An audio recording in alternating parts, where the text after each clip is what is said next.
जय श्री कृष्णा। जय जय हरवीर बाबा की जय।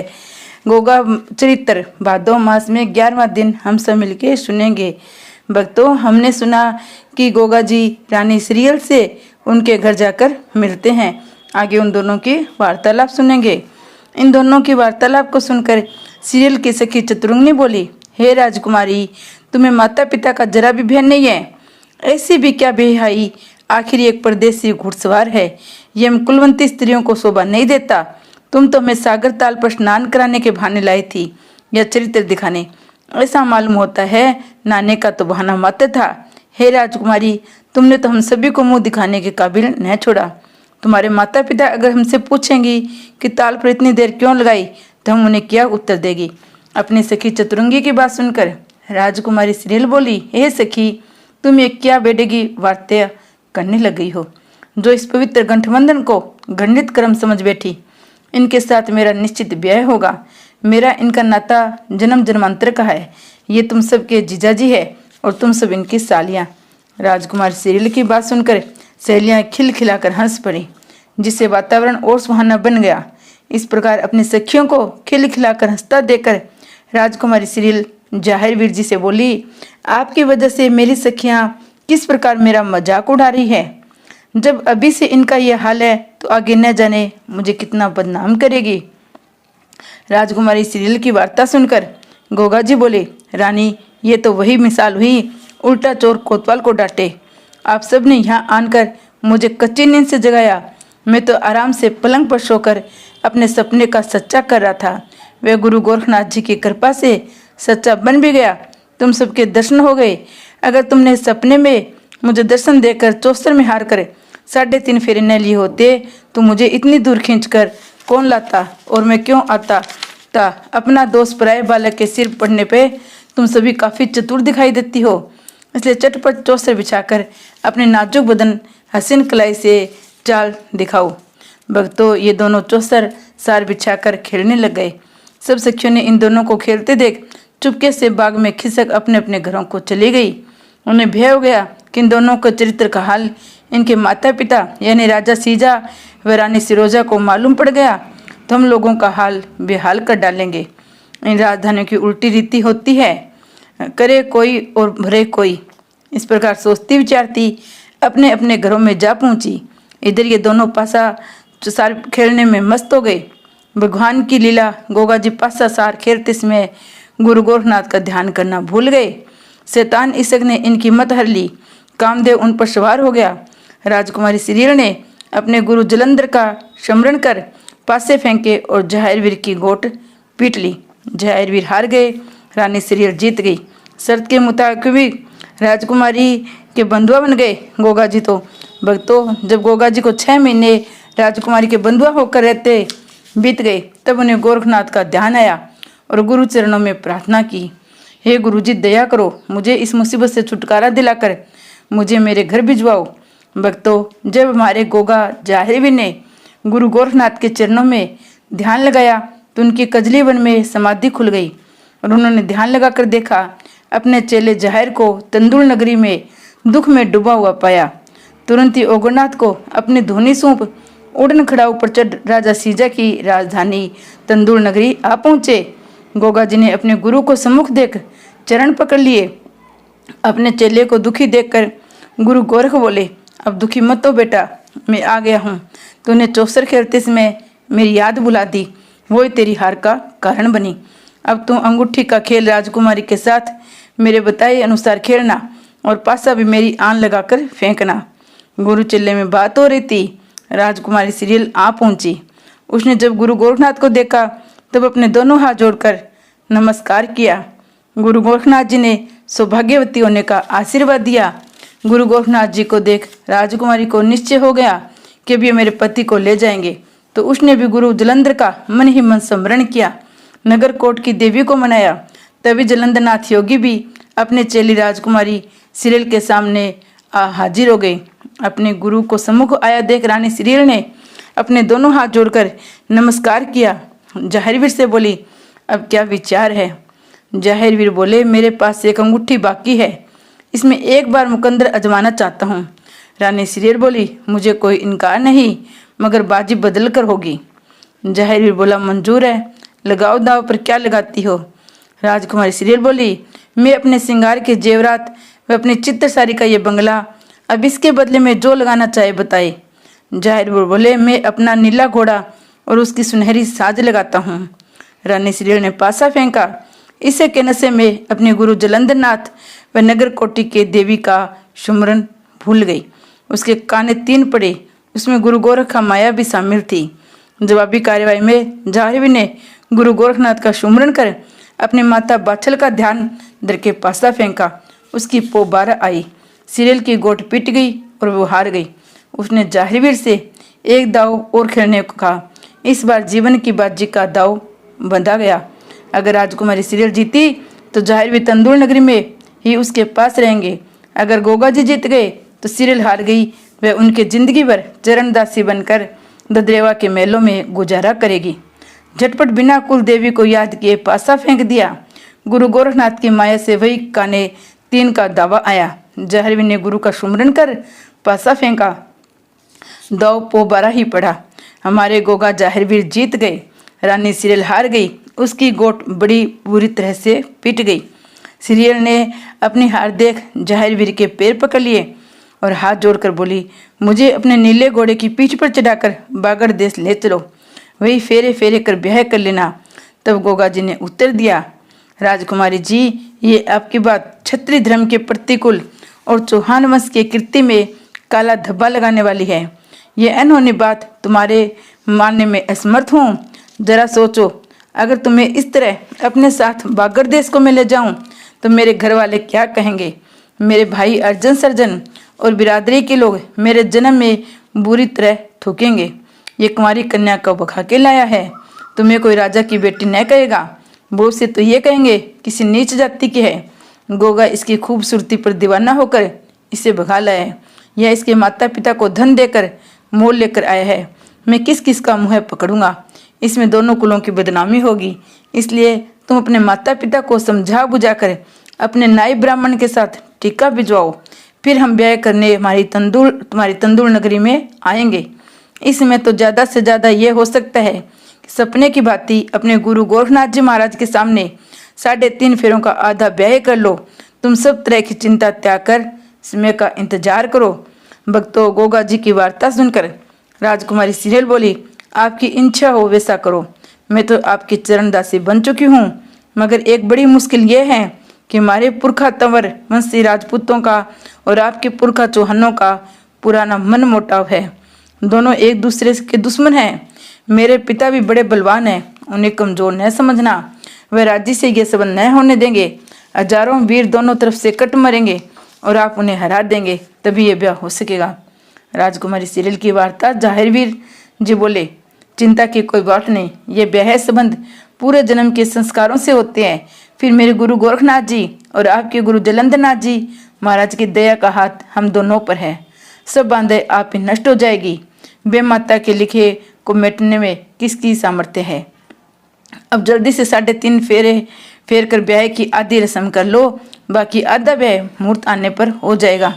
राजकुमार जहांगीर की बात राजकुमारी सीरियल को जच गई। दोनों के गठबंधन कर गोरख गुरु ने दोनों पति पत्नी के 3.5 फेरे ब्रह्मा विष्णु महादेव को साक्षी कर फिरवा दिए। आधा ब्याह हो जाने के बाद हमारे गोगा जी अपने नीले घोड़े की पीठ पर सवार हो गए। तब राजकुमारी सीरियल की आंखें भर आई। रानी सीरियल को रोता देख नीला घोड़ा बोला, भाभी जी नमस्कार। घोड़े की इस अनोखी नमस्कार पर सबको हंसी आ गई और राजकुमारी सीरियल घोड़े की बाग पकड़कर कहने लगी, अब भी मान जाओ, वहाँ बागड़ देश में जाकर क्या करोगे? ऊँट की सवारी मिलेगी और ऊँटनी का दूध पीने को, रूखा सूखा भोजन, फलों में मतीरा, बाजरे की रोटी, मोठ की दाल या 36 प्रकार के मोहन भोग हैं। देसी घी के बने भांति भांति के व्यंजन, चलने को हाथी वहाँ की तरह से न यहाँ आंधी आती है, न गर्म रेत की बालू से शरीर झुलसता है। तूफान की तो बात ही दूर है, यहाँ फुहारे की रमणीक हवा है। घर जाए बनने में लाभ ही लाभ है। रोज घोड़े की सवारी और बढ़िया भोजन करना। राजकुमारी जहांगीर रानी सीरियल की वाणी सुनकर क्रोध में भरकर बोले, रानी धीरे से काम लो, उतावली न बनो, बागड़ पहुंचकर यहाँ का नाम भी न लोगी। ये कहकर घोड़े की बाग चुरा ली और नीले के एड़ लगाई।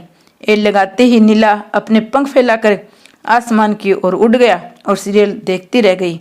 तब आसमान की तरफ मुंह करके जोर से बोली, प्रीतम प्रीत न तोड़िए, भला कहे नहीं कोई, नया तज के जात हो छोड़ तड़फती मोए, मैं पंछी बेबस पड़ी प्रेम पिंजरा माही, बिन पंखा कैसे उड़ूं कुछ न पार बसाए।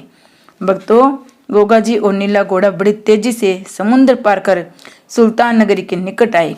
तब जाहिरवीर घोड़े से बोले, भैया ऐसी क्या जल्दी है, नीचे उतरो, इस नगरी की सैर का थोड़ा सा खा पी कर चलेंगे। नीले घोड़े ने जब नीचे को उतरना शुरू किया तब नीला घोड़ा बोला, गुरु भाई ये तो कोई मुसलमानी नगरी दिखता है, यहाँ कोई सुख मिलेगा? जाहिर बोला, यहीं से बातें न बना, नीचे को चल तो सही। जाहिरवीर की बात सुन नीले ने कान न हिलाया और नीचे उतरकर पहाड़ी पर रुक गई। जाहिरवीर ने वहां पर आकर मालूम किया इस नगर का क्या नाम है, यहाँ किसका राज है। पहाड़ी पर ही गाय का रूप धारण कर धरती माता सामने आई और बोली, बेटा यहाँ सरवर और सुल्तान बादशाह का राज है। जो हिंदू धर्म के दुश्मन गौ माता की हत्या से बाज नहीं आते हैं, ऐसे हत्यारों को तुम क्षत्रिय लोगों ने पाल रखा है। वे अपने आगे तुम लोगों को कुछ समझते नहीं। वे अभी बहुत सी गायें पकड़ कर ले गए हैं। मेरी विनती है तुम उनकी रक्षा करो। जाहिरवीर गोगा जी बोले, कैसा ये सुल्तान है, घमंड देऊं मैं झाड़। गौ माता का दुख हरे बागड़ वाला राजकुमार, बागड़ वाला राजकुमार माँ दुश्मन के होश भुलावे। गुरु गोरख की कसम बिना जो गऊ छुड़ावे जावे। आन मुझे गुरु गोरख की मैं छतरी को लाल कहाऊं, कर देऊं बेहाल न करता, टाल दुश्मन का उतारूं खाल। देख तुम लेना दुश्मन के होश बुलाऊं, रो पड़े सरवार सुल्तान, मेरा गलत नहीं है कहना। गौ रूप में धरती माता बोली, जाहिर को ललकार, कौन देश का रहने वाला, किस राजा का राजकुमार है? जैसा घोड़ा तेरे पास है ऐसा अब तक देखा नहीं मैंने। माता पिता का नाम बताकर गुरु का नाम देव बताई। इस पर जवाब दिया जाहिरवीर ने, माता मेरी बाछल नार, बाघड़ देश का रहने वाला, जिसको जाने जग संसार। पिता हमारे जेवर सिंह है, दादा उमरा सिंह बलवान। गुरु गोरख के हम चेला है, जिनको जाने संकल्प जहान। 14 से चेले रहे खिदमत में, जिनकी कोई बराबर नहीं। जिन डायन पानी भरते, भूत पिशाच बगे बखाए। इतनी सुन गौ माता बोली, पगिया बांधन को धिकार, घर बैठे मूंछ मरोड़े, हम दुखियों की सुनने न पुकार। नाम के छत्री यहाँ पर रह गए, सियपन को ले गए राज। जिसने पदवी दी सी है कि सीधा नरकुंड में जाए। अरे अधर्मी बागड़ वाले, मुँह से दे अब मूंछ कटाए। ऐसा न जन्मा कोई छत्री, गौ माता को ले बचाए। 101 गौ नित कटती रोजाना, होती है कुर्बान। बड़े कसाई दोनों भाई, रहते यहाँ सरवर सुल्तान। इतनी सुनकर जाहिरवीर ने पंचो रही न बाकी जान। धरकर गरज बाहड़ वाला, कर में उठा ले कपान। मैं देखूंगा उस दुश्मन को, जिसका भय माने संसार। खाल काट के भूस भरवा दूं तो बाछल का राजकुमार।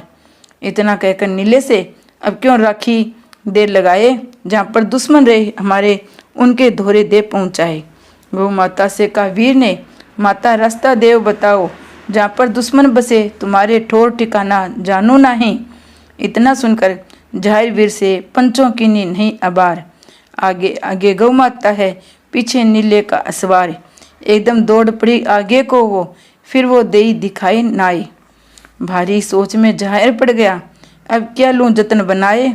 ये गत देखी जब नीले ने जाहिर को दीनी ललकार। संभल कर बैठी मेरी काठी पर, दुश्मन को दूंगा होश बिगाड़। मैं देखूंगा उस सरवर को, तुम लड़ना चाहा सुल्तान। बंद छुड़ा लूँ गौ माता की गुरु भाई, क्यों होए हैरान। 4 मारूं 4 टाप में, 5वां मुँह से जाए चबाए। आस पास के जब तुम मारो, दुश्मन भागे कान दबाए। इतनी बात सुन नीले की फिर ने किन्नी जरा आभार। घोड़ा बढ़ा दिया आगे को, कर में उठा ढाल तलवार। कोई घड़ी का अरसा गुजरा, वो चौकी पर पहुँचे जाए। बोला जाहिर धर ललकारा, किसने चौकी रही बनाए। कौन सा राजा है यहाँ का, हमको देना पता बताए। कौन से राजा के नौकर अपना देव बताए। इतनी सुन जलालुद्दीन भड़का, तू कौन घोड़े असवार, कैसे आया इस चौकी पर, यहाँ पर है हम खुद मुख्तार। राजा कहते किस चिड़िया का बादशाह है, सरवर है सुल्तान। देश विदेश में नामी हो रे, दुश्मन फिरे बचते जान। इतनी सुनकर जाहिर गर्जा, सुन ले मला उनसे तान। या तो बात कर सीधे ढंग से, वरना नहीं बचेगी जान। ना मेरा है जाहिर, जहरी रगता बागड़ बीच मजार। बंद छुड़ाऊं गौ माता को, तुमको देऊं जान से मार। इतनी कहकर रस्से काट गए गौ माता को लिया छुड़ाए। ये गति देखी जब जलाल ने, उसी अकाल गई बैराग। धर ललकारा है जवानों को, सबको ले गई मौत उठाए। जान से मारो इस दुश्मन को, गौओं को लेख छिनाए। इतने सुन लो जब नीले ने, घोड़ा काल वर्ण हो जाए। चार तो मारे चार टाप से, पांचवा मुंह से जाए चबाए। लंबा भाला जाहिर वीर का, चारों तरफ हो रहा घुमाए। माए काट काट कर ये गत कर दी, नदी खून की दई बहाए। बग्गी पड़ गई है जवानों में, पीछे फिर कर देखा नाए। जलालुद्दीन गया भाग, आगे से सरवर धोरे पहुंचा जाए।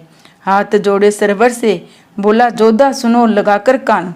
नीले घोड़े पर आया है, बागड़ से एक सुरमा जवान। मारा मार करी चौकी पर, सारी गाय लई छिनाए। काट के फेंक दिए जवान, हमारी चौकी खाली ले कराए। लंबा भाला है जोधा पर, जिससे कुछ नहीं पार बसाए। ऐसा ही घोड़ा उस पर जालिम, जिसकी मार न झेली जाए। बंद छुड़ा ले गया गौआ को, वो दुश्मन है बुरी बलाई। जो करना है करो जल्दी से, हमारी पार बसावे नाई। इतनी सुनकर सरवर बोला, पाजी भीच 3200 दांत। ऐसा थप्पड़ कसकर मारूं, तेरी निकल पड़ेगी कांच। करे बढ़ाई तू दुश्मन की, बाहर है गाल बजाए।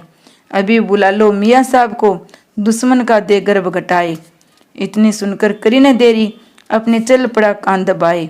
इधर तोड़ मस्जिद का गुंबद, गोगा गया लही खुलवाए। चार घास मंगा जहर ने, पास में दीना नीर बहाए। सेवा करके बड़ा अंगारी, सरवर धोरे पहुंचा आन। देख के सूरत जाहिर वीर की, उसकी अकल हुई हैरान। उसने जान लिया है जी में ओलिया कोई इंसान। जो कोई इसके पड़े सामने, उसकी नहीं बचेगी जान। जय गोगा जी महाराज जी की जय।